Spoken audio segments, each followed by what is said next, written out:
Dear students, today in this lecture of discrete mathematics, we will study the adjacency matrix. Students, previous lecture में हम पढ़ रहे थे matrix representation के बारे में। दो तरीके का ये रिप्रेजेंटेशन होता है, इंसिडेंस मैट्रिक्स और एडजेसेंसी मैट्रिक्स। इंसिडेंस मैट्रिक्स हम प्रीवियस लेक्चर में देख चुके हैं, आप कनेक्टेड और डिसकनेक्टेड ग्राफ के रिगार्डिंग। आज हम बात करेंगे एडजेसेंसी मैट्रिक्स के बारे में। आइए देखते हैं। तो एडजेसेंसी मैट्रिक्स की अगर हम बात करें तो एडजेसेंसी मैट्रिक्स का मतलब है कि जो भी ग्राफ है उसके जो वर्टेक्स हैं उस पर जो भी एजेस हैं उनके रिगार्डिंग हमें मैट्रिक्स बनानी होती है, उसे हम एडजेसेंसी मैट्रिक्स कहते हैं। इंसिडेंस में क्या देखते थे कि वर्टेक्स पर कितनी एजेस इंसिडेंस हैं या कौन कौन सी एजेस इंसिडेंस है, तो वो वैल्यू यूनिट हो जाती थी या वन हो जाती थी। लेकिन एडजेसेंसी में ये देखेंगे किस वर्टेक्स के बीच में कौन सी एज हमारी एडजेसेंसी है या एडजेसेंट है, उसको देख के हम मैट्रिक्स बनाएंगे। ठीक है, आइए देखते हैं। सबसे पहले अगर एडजेसेंसी मैट्रिक्स को हम डेफिनेशन के अकॉर्डिंग लिखेंगे तो क्या लिखेंगे?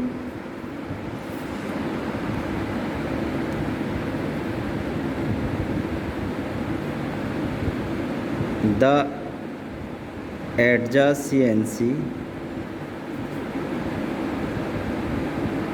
matrix of a graph G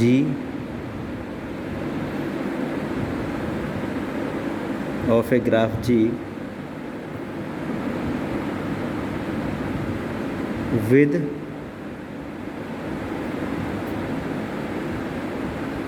n vertices and no parallel edges is an n by n matrix. ठीक है, और कोई भी पैरेलल एज नहीं होगी, n by n matrix. That is A is equal to Aij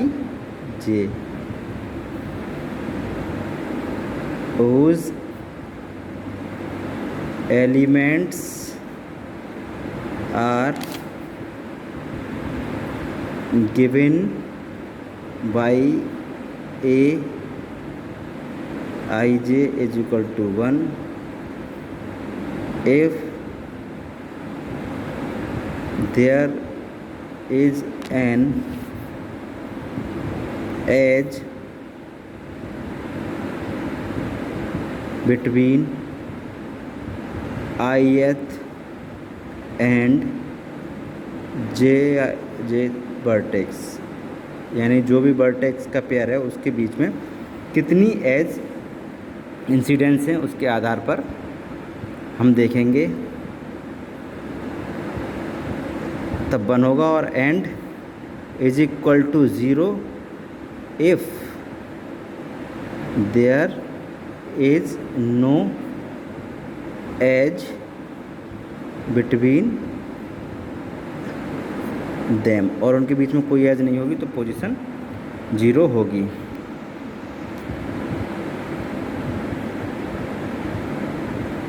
ठीक है, क्लियर। अब हम इसमें क्लियर हो गया कि जो वर्टेक्स का पेयर होगा n by n मैट्रिक्स में होगी, तो वर्टेक्स का पेयर होगा तो ये देखेंगे जो वर्टेक्स है ith वर्टेक्स और jth वर्टेक्स के बीच में कोई अगर एज लाई कर रही है या एज है तो वो पोजीशन 1 हो जाएगी। अदरवाइज अगर नहीं होगी एज, उसके बिटवीन में कोई एज नहीं होगी एडजेसेंसी, तब वो पोजीशन 0 हो जाएगी। ठीक है, आइए एक ग्राफ के थ्रू मैं आपको समझाता हूँ, आपको इजीली समझ में आ जाएगा। तो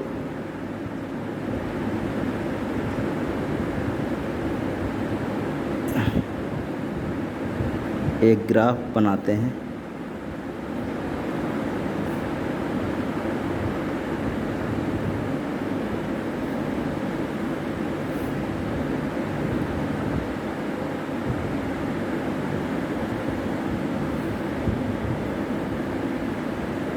ओके,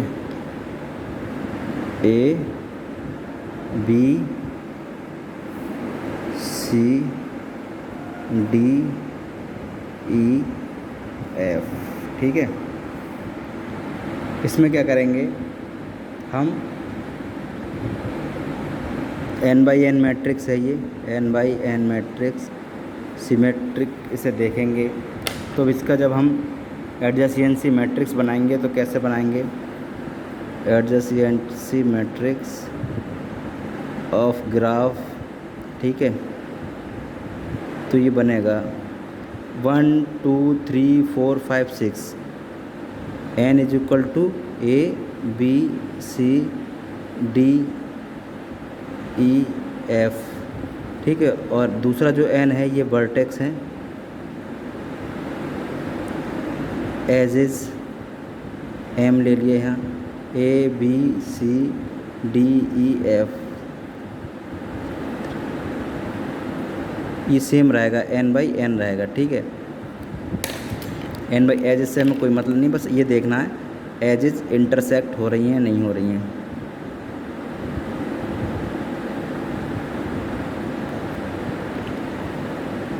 ओके, आइए अब देखते हैं इसके मैट्रिक्स कैसे बनेगी। A G is equal to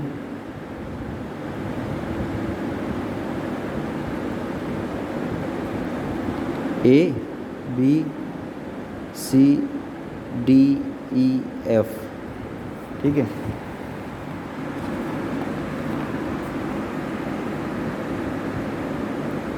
और यहाँ भी A B C D E F.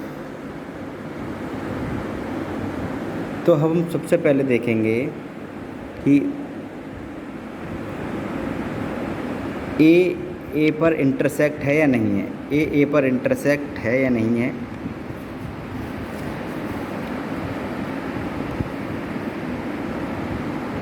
नहीं है, क्योंकि अगर ए पर कोई सेल्फ लूप होता तब ए से इंटरसेक्ट होता, अदरवाइज़ नहीं है। सेल्फ लूप नहीं है तो इसकी पोजीशन आ जाएगी 0, ठीक है। और यहाँ ये देखेंगे ए किस किस से, ए और बी, फिर आएंगे हम, ए का बी पर इंटरसेक्ट है, यस ए और बी एक एज के थ्रू कनेक्टेड हैं तो इंटरसेक्ट हो गया, तो ये पोजीशन आ जाएगी 1। फिर देखेंगे ए सी से इंटरसेक्ट है, यस ए सी के साथ इंटरसेक्ट है तो सी की वैल्यू 1 आ जाएगी। डी से इंटरसेक्ट है, नहीं है, ए यहाँ पर है और डी यहाँ पर है, 0। ई के साथ इंटरसेक्ट है, नहीं है, 0। एफ़ के साथ, यस एफ़ के साथ ये इंटरसेक्ट है तो ये पोजीशन 1। Okay, clear. इसी तरीके से बी का ए के साथ इंटरसेक्ट है, बी का ए के साथ इंटरसेक्ट है तो ये 1 आ जाएगा। बी ए से कनेक्टेड है एक एज के थ्रू, और बी से कनेक्टेड है, बी से कनेक्टेड नहीं है। अगर सेल्फ लूप यहाँ पर होता तब वो कनेक्टेड होता तो ये पोजीशन 0 आ जाएगी। बी सी से कनेक्टेड है, नहीं है कनेक्टेड, ठीक है। बी किससे कनेक्टेड है, फिर डी से कनेक्टेड है, सिर्फ डी से और ए से कनेक्टेड है तो ए और डी की पोजीशन 1 आ जाएगी, बाकी 0 हो जाएगी, ठीक है।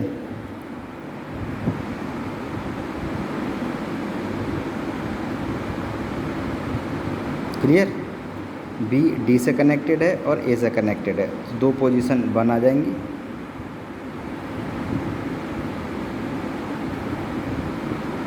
सॉरी, ये 0 आएगी। ओके, अब सी को देखेंगे ए के साथ। सी ए के साथ कनेक्टेड है, इंटरसेक्ट है तो ए के साथ पोजीशन 1 आ जाएगी। सी बी के साथ कनेक्टेड है, नहीं कनेक्टेड है तो ये पोजीशन 0। सी के साथ नहीं है क्योंकि सेल्फ लूप होता तब आता 1 पोजीशन तो 0 हो जाएगा। डी के साथ, सी डी के साथ कनेक्टेड है, देखिए सी डी के साथ कनेक्टेड है तो ये पोजीशन 1 हो जाएगी। और सी ई के साथ कनेक्टेड है, यस ये पोजीशन भी 1 हो जाएगी। सी एफ के साथ कनेक्टेड नहीं है तो ये पोजीशन 0 हो जाएगी। ओके, अब डी को देखते हैं। डी ए के साथ कनेक्टेड है, नहीं है, ये पोजीशन 0 होगी। डी बी के साथ कनेक्टेड है, यस डी बी के साथ कनेक्टेड है, एफ के साथ कनेक्टेड है और सी के साथ कनेक्टेड है। D C B C F, तो बी सी एफ पोजीशन हो जाएगी 1, बी सी और एफ पोजीशन 1 हो जाएगी, बाकी सारी 0 हो जाएंगी। ठीक है, क्लियर। देखिए डी बी सी और एफ के साथ कनेक्टेड है। अब ई की बात करते हैं, तो ई किसके साथ कनेक्टेड है? एफ के साथ और सी के साथ। ठीक है, ई किसके साथ कनेक्टेड है? एफ के साथ और सी के साथ। ओके, देखिए ई जो है सी के साथ कनेक्टेड है और एफ के साथ कनेक्टेड है, तो सी और एफ की पोजीशन 1 हो जाएगी, अदरवाइज़ 0 रहेगी। ठीक है, अब एफ की बात करते हैं। एफ किस किस से कनेक्टेड है? एफ कनेक्टेड है ए से, ई से और डी से। ठीक है, ये एच के थ्रू कनेक्टेड है, ए डी ई। ठीक है, एफ ए डी ई से कनेक्टेड है, तो ए की पोजीशन 1 हो जाएगी, डी की पोजीशन 1 हो जाएगी और ई की पोजीशन 1 हो जाएगी, बाकी 0।